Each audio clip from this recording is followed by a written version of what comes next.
नमस्कार साथियों। तो आज है 30th ऑफ जुलाई 2026। दोस्तों, एज पर एक्सपेक्टेशन मार्केट आज बहुत ही बढ़िया था। इतना सब कुछ ग्लोबल टेंशन, ग्लोबल इंसिडेंट होने के बावजूद भी आज निफ्टी 50 या बाकी इंडेक्स एटलीस्ट रिकवर किया है और उम्मीद है कि अगर सिचुएशन कल सुबह तक ऐसा ही रहा तो आगे भी मार्केट रिकवर करेगा। सो दोस्तों, मार्केट से रिलेटेड मार्केट एनालिस्ट दोस्त ने क्या कहा, देखिए। बाय द वे, आज इस टॉपिक को कवर किया है LKP सिक्योरिटीज की तरफ से एक एनालिस्ट ने। अब क्योंकि देखिए market back to back recover कर रहा है, ऊपर से एफआईस की फ्लो भी आ रहा है, तभी उम्मीद काफी बढ़ चुका है, बढ़ना भी चाहिए। और मार्केट देखिए, इंडियन मार्केट में बड़ी फैक्ट क्या है कि पिछले 2 साल से जीरो रिटर्न में है, ठीक है। तो यहाँ पे तो एफआईस अभी मौका ढूंढेगा ही, है ना। सो इमीडिएटली मतलब जो नेक्स्ट रेजिस्टेंस 24,500 को ही मेंशन किया और इमीडिएटली जो सपोर्ट पॉइंट है 24,200, क्योंकि आज निफ्टी 50 24,300 प्लस में क्लोजिंग दिया। और अगर आप देखेंगे नीचे की तरफ आ भी रहा तो लगभग वही 24,200 के ऊपर सपोर्ट मिल गया। और आशा रखता हूं कि देखिए कल ऐसा मुझे क्यों लग रहा है कि शायद 24,500 हिट कर सकता है। देखिए क्रॉस करेगा नहीं करेगा वो बात की बात है, ठीक है, बट हिट करने का एक बहुत बड़ा चांस है। Let's see. अच्छा, by the way same topic को देखिए कवर किया मनी कंट्रोल की तरफ से दूसरे एक और एनालिस्ट ने बाजार के बारे में अपने एक विचार रखा, टेक्निकल व्यू। देखिए, Nifty 50 needs a decisive breakout above 24,400 for further upside. तो सेकंड एनालिस्ट ने कहा कि निफ्टी 50 को चाहिए 24,400 के ऊपर एक ब्रेकआउट आगे ऊपर बढ़ने के लिए, और bank Nifty remain listless below 57,300। चलो ठीक है। अच्छा, नीचे की तरफ देखिए कुछ रेंज भी मेंशन किया। एक तो नियर टर्म में 24,400, उसके ऊपर 24,530 से लेके 24,600, और लोअर साइड में as a support point mention किया 24,200 से लेके 24,100, और सबसे वाइटल सपोर्ट पॉइंट 24,000 को पॉइंट आउट किया। खैर, इस टॉपिक को दोस्तों हम इस वीडियो की आखिरी 3-4 मिनट पे कवर करेंगे। अब चलिए कुछ इंपॉर्टेंट इकोनॉमिकल डेटा, कुछ इंपॉर्टेंट मार्केट से रिलेटेड जानकारी आपके साथ मैं शेयर करता हूं। थोड़ा पेशेंसफुली दोस्तों आप लोग सुनिए, समझते जाइए, ठीक है। अच्छा, सबसे पहले दोस्तों हम बात करेंगे आज यूएस की जीडीपी डेटा आउट हुआ है। Just a minute. यूएस की जीडीपी डेटा आउट हुआ है लास्ट मंथ की, और देखिए ये आज की अपडेट है 30th ऑफ जुलाई। जो प्रीवियस मंथ पे था 2.1%, सो फोरकास्ट आया है 2.1%, बट एक्चुअल डेटा 1.5% आया। मतलब प्रीवियस मंथ से भी ड्रॉप हुआ और फोरकास्ट को भी बीट नहीं कर पाया।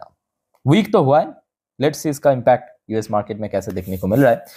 अच्छा, नेक्स्ट देखिए एक और इंपॉर्टेंट रिपोर्ट। ये रिपोर्ट आ रहा है आपके जेफरीज की जो चीफ है, जेफरीज आपको पता होगा, एक ब्रोकरेज कंपनी, जेफरीज की चीफ क्रिस वुड की तरफ से उन्होंने कहा large cap catch-up after mid cap rally amid long term India optimism. तो काफी देखिए ऑप्टिमिस्टिकली इन्होंने स्टेटमेंट दिया। और रिसेंटली हमने देखा कि इंडियन मार्केट में खास करके मिड कैप स्मॉल कैप में एक बहुत अच्छा रैली हुआ।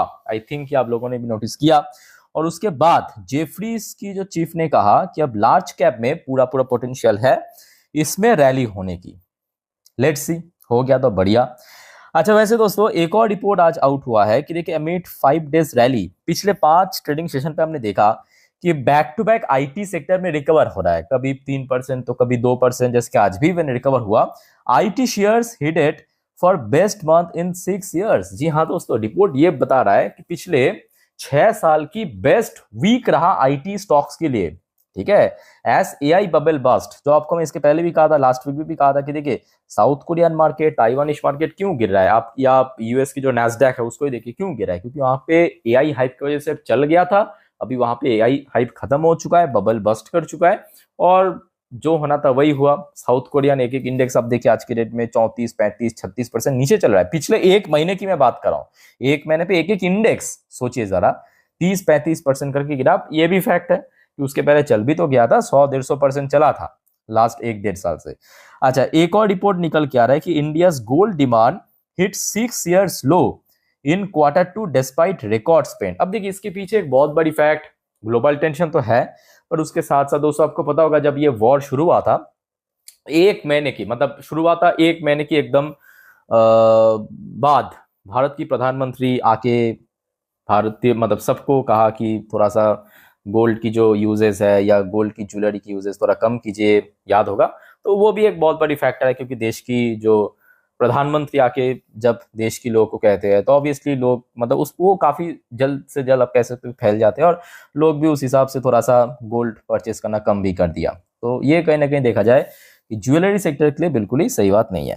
अच्छा, नेक्स्ट रिपोर्ट देखिए, इंडिविजुअल कंपनी अदानी पोर्ट की ऊपर, अदानी पोर्ट की one EBITDA bit estimate नमूरा, last day out हुआ था अदानी पोर्ट की रिजल्ट। सो आज उसके बेस पे नमूरा जो कि एक ग्लोबल ब्रोकरेज फर्म ने अदानी पोर्ट में बाई करने की रेटिंग के साथ साथ 2080 रुपए की एक शानदार टारगेट दिया, जो वैसे लॉन्ग टर्म के लिए अच्छी कंपनी है। अच्छा, वेदांता का दोस्तों आज रिजल्ट आउट हुआ, ऑलरेडी आपको मैं लास्ट वीडियो में रिव्यू कर भी चुका हूं। वेदांता नेम अरुण मिश्रा, याद रखना अरुण मिश्रा वेदांता ग्रुप की new CEO, quarter and profit jump. तो रिजल्ट तो अच्छा रहा। और देखिए, कोई भी कंपनी की का जो chief executive officer, managing director यानी एमडी या सीएफओ, सीओ बहुत वाइटल रोल प्ले करते हैं कंपनी की फ्यूचर के लिए, ठीक है। तो यहाँ पे अब देखना होगा कि इस चेंज के बाद कल शेयर में रिएक्शन एक्चुअली किस तरह होते हैं। अच्छा, नेक्स्ट देखिए, रिलायंस इंडस्ट्री, अंबानी जी की कंपनी, रिलायंस के ऊपर भी कुछ important update. Reliance ramp up diesel export. तो आपको पता होगा रिलायंस ना केवल डोमेस्टिक मार्केट को टारगेट करते हैं बल्कि उसके साथ साथ बाहर से क्रूड ऑयल यानी कच्चा तेल यहाँ पे आके रिफाइन करने के बाद उसको बाहर एक्सपोर्ट भी करते हैं। और रिसेंटली देखा गया कि यूरो ब्राजील इन जुलाई सोर्स से, तो सोर्स की तरफ से, सूत्रों की तरफ से खबर मिला, ये जो महीना जुलाई महीनों पे रिलायंस ने डीजल एक्सपोर्ट यूरो ब्राजील पे काफी बढ़ा दिया है, जो कि कहीं ना कहीं देखा जाए कंपनी की पॉइंट ऑफ व्यू से बहुत सही है, क्योंकि बाहर जब बेचेगा ना, ट्रांजेक्शन किससे होगा, डॉलर पे होगा। और अभी आप देखिए डॉलर के अगेंस्ट में रूपी लो में चल रहा है, तो कंपनी के पास और ज्यादा विदेशी मुद्रा आ जाएगा, ठीक है। तो उसमें कंपनी की मार्जिन काफी ब्रॉड हो जाएगा। अच्छा, नेक्स्ट देखिए, एक और इंपॉर्टेंट रिपोर्ट आ रहा है, India could become energy exporter in couple of years, Germany में बाय ग्रीन हाइड्रोजन। तो अगले कुछ सालों पे दोस्तों ये रिपोर्ट निकल के आ रहा है कि भारत जो है एक्चुअली एनर्जी एक्सपोर्टर बन सकता है। ग्रीन एनर्जी की यहाँ पे बात हो रहा है, याद रखना। ऑब्वियसली आपको क्रूड ऑयल की बात नहीं हो रहा है, क्योंकि भारत खुद ही इंपोर्टर है उस चीज की। यहाँ पे ग्रीन एनर्जी की बात हो रहा है, ठीक है। अच्छा, एक और दोस्तों रिपोर्ट आज आउट हुआ है यूएस की, जॉबलेस डेटा। और जॉबलेस डेटा एक्चुअली थोड़ा सा वीक रहा, क्योंकि लास्ट वीक के हिसाब से इस बार मतलब ये हफ्ते लगभग 9,000 जो जॉबलेस अनएम्प्लॉयमेंट का जो नंबर है वो बढ़ चुका है यूएस में, ठीक है। अच्छा, वैसे दोस्तों याद रखना कल यानी 31 तारीख शुक्रवार बहुत सारे और भी कंपनीज के रिजल्ट आउट होगा, जैसे कि डिक्सॉन, बजाज फिनसर्व, आईटीसी, ऐसे ढेरों सारे कंपनी है, ठीक है। तो कल दोस्तों नेक्स्ट इंपॉर्टेंट यूएस मार्केट फिलहाल देखिए थोड़ा सा ऊपर नीचे चल रहा है। अगर आप देखेंगे डॉ जोन्स की मूवमेंट शुरुआत तो अच्छा था और उसके बाद तुरंत डाउनसाइड मूवमेंट दिया, फिर अभी थोड़ा सा अपसाइड चल रहा है और अभी पोजिशनल वाइज 0.84% बेटर है। और दूसरी तरफ दोस्तों नैस्डैक कंपोजिट की ये मूवमेंट को देखने के बाद मुझे क्यों ऐसा लग रहा है कि आईटी सेक्टर मतलब कल 31 तारीख आईटी सेक्टर के लिए थोड़ा सा टफ हो सकता है, क्योंकि अभी तक अगर आप देखेंगे नैस्डैक पिछले एक महीने से गिर रहा था, तो इसी का ही बेनिफिट आपको मिल रहा था भारत के आईटी कंपनीज को। अब जो है नैस्डैक देखिए लगभग 2-2.5% फिलहाल ऊपर चल रहा है और कहीं ना कहीं देखा जाए कल ऑलरेडी, क्योंकि भारत के आईटी कंपनीज भी काफी चल चुका है ना। लेट्स सी क्या होता है, आशा रखता हूँ ऐसा कुछ नहीं होगा, बट अगर हो भी सकता है। अच्छा, एक और अच्छी बात यह है कि ऑयल प्राइस में अगेन डिक्लाइन हुआ, सुबह से तो लगभग 87 के आसपास चल रहा था, अभी 86 पे पहुंच चुका है, ठीक है, लगभग 1.5% नीचे।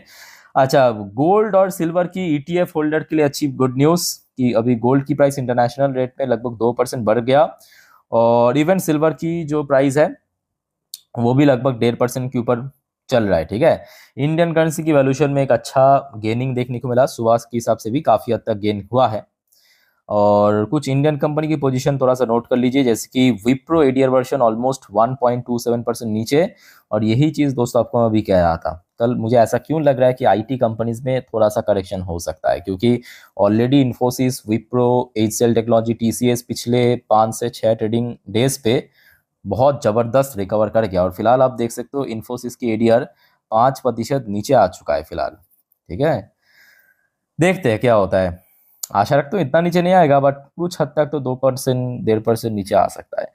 एनीवे, आईसीआईसी बैंक की एडीआर वर्जन लगभग 1% ऊपर और आपके एचडीएफसी बैंक की एडीआर वर्जन लगभग 0.48% 58% ऊपर चल रहा है, ठीक है। अच्छा, अब चलिए देख लेते हैं थोड़ा सा हमारे गिफ्ट निफ्टी की फ्यूचर कौन सी पोजीशन पे है, एक मिनट रुकिए। अब सही है।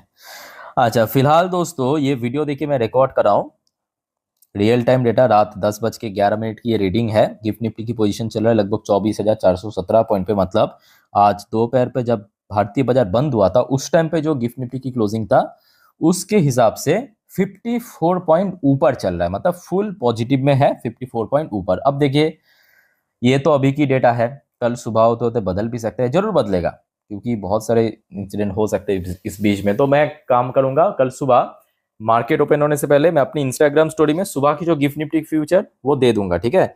आप लोग जरा चेक कर लेना मेरे इंस्टाग्राम स्टोरी, जिसका लिंक आपको इस वीडियो की ठीक नीचे डिस्क्रिप्शन बॉक्स में मिल जाएगा। तो एक टाइप का आप कंफर्म हो जाएंगे मार्केट ओपन होने से पहले। ओके, अच्छा जो आपको मैं कह रहा था, एक्चुअली देखिए इंडियन मार्केट रिकवर करने की फुल मूड में है। एक तो Q1 की अर्निंग अच्छा हो रहा है, पिछले 2 साल से रिकवर नहीं हुआ।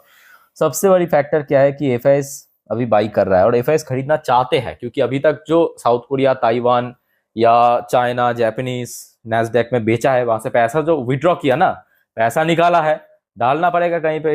अब भारत की मार्केट 200 वैल्यूएशन बढ़िया मिल रहा है, ये एक बहुत बड़ी एक्स फैक्टर, ठीक है। तो आज एक ही दिन पे आप देखिए 3,623 करोड़ खरीद लिया एफआईएस ने, जबकि आज डीआईएस ने बेचा 1,864 करोड़ की शर्ट। अब देखिए डीआईएस की बेचना कोई बहुत बड़ा, मतलब बहुत ज्यादा इंपैक्टफुल नहीं रहेगा मार्केट के लिए। सबसे ज्यादा इंपैक्टफुल रहेगा, मैं बार बार कहता हूं, एफआईएस की खरीदारी, ठीक है, याद रखना। क्योंकि एफआईएस जब खरीदेगा क्या होगा, बाहर से विदेशी निवेश आएगा, मतलब डॉलर अंदर आएगा, समझ आ रहा है बात, और स्टेबल रहेगा मार्केट, स्ट्रॉन्ग रिकवर भी करेगा।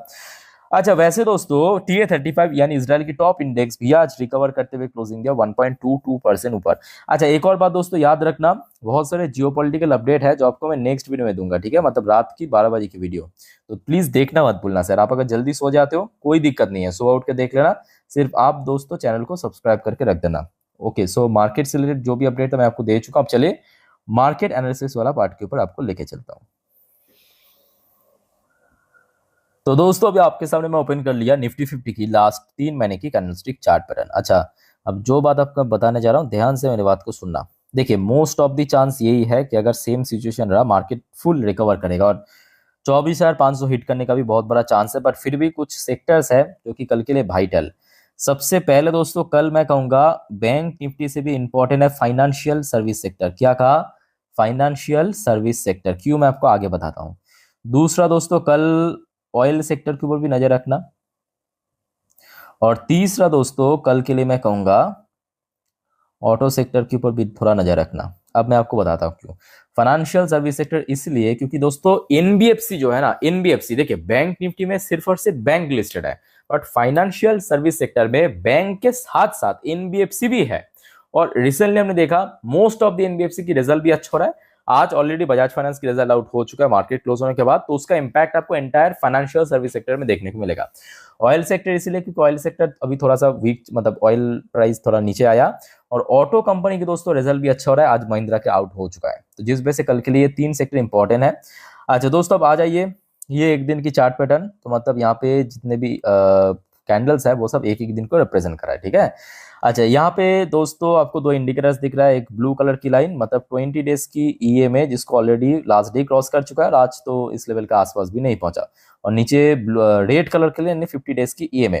तो अभी मैं कहूँगा पोजिशनल वाइज अच्छा है, और मोस्ट इंपॉर्टेंट RSI इंडेक्स भी अभी स्ट्रॉन्ग जोन पे नहीं पहुंचा, मतलब अभी काफी स्पेस है कि निफ्टी ऊपर बढ़ सकते हैं। सो दोस्तों शुरुआत करेंगे सबसे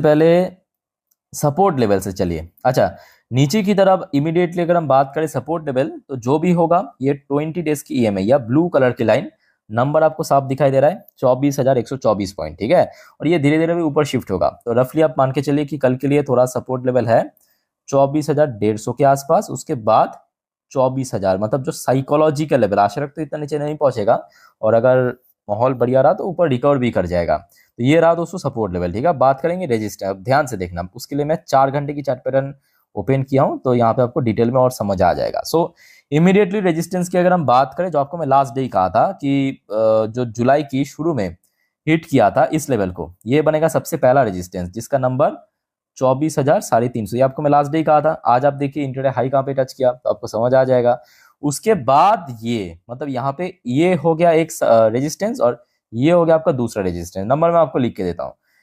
नंबर 1 रेजिस्टेंस 24,350 और नंबर सेकेंड रेजिस्टेंस है 24,500। तो ये दो क्या हो गया कल के लिए इंपॉर्टेंट रेजिस्टेंस। पहले इसको ब्रेक करना पड़ेगा फिर दूसरे वाले को। लेट से आशा रखता हूँ कल एक तो ब्रेक आराम से हो जाएगा, हो जाना चाहिए एटलीस्ट, क्योंकि आज ऑलरेडी हिट कर चुका है 24,350 को।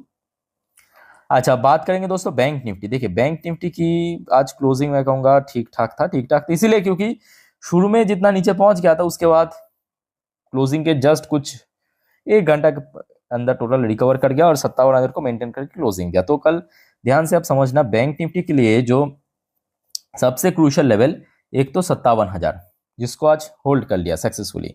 ऊपर की तरफ जो 20 डेज की है यानी ब्लू कलर की लाइन आप देख सकते हो जिसका नंबर 57,500 समथिंग, ये बनेगा अगला रेजिस्टेंस 57,500।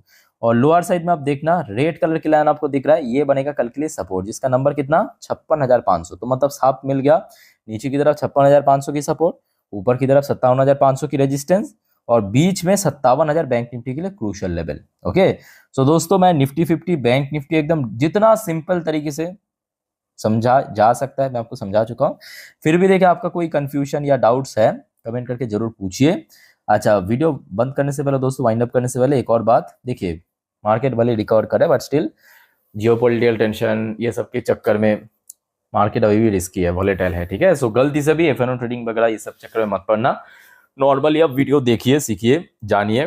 कोई कंफ्यूजन है तो कमेंट करके जरूर बताइए और सर चैनल को सब्सक्राइब करना मत भूलना। ओके, सो वाइंड अप करता हूँ वीडियो को, मिलता है नेक्स्ट वीडियो में। टेक केयर, बाय बाय, जय हिंद।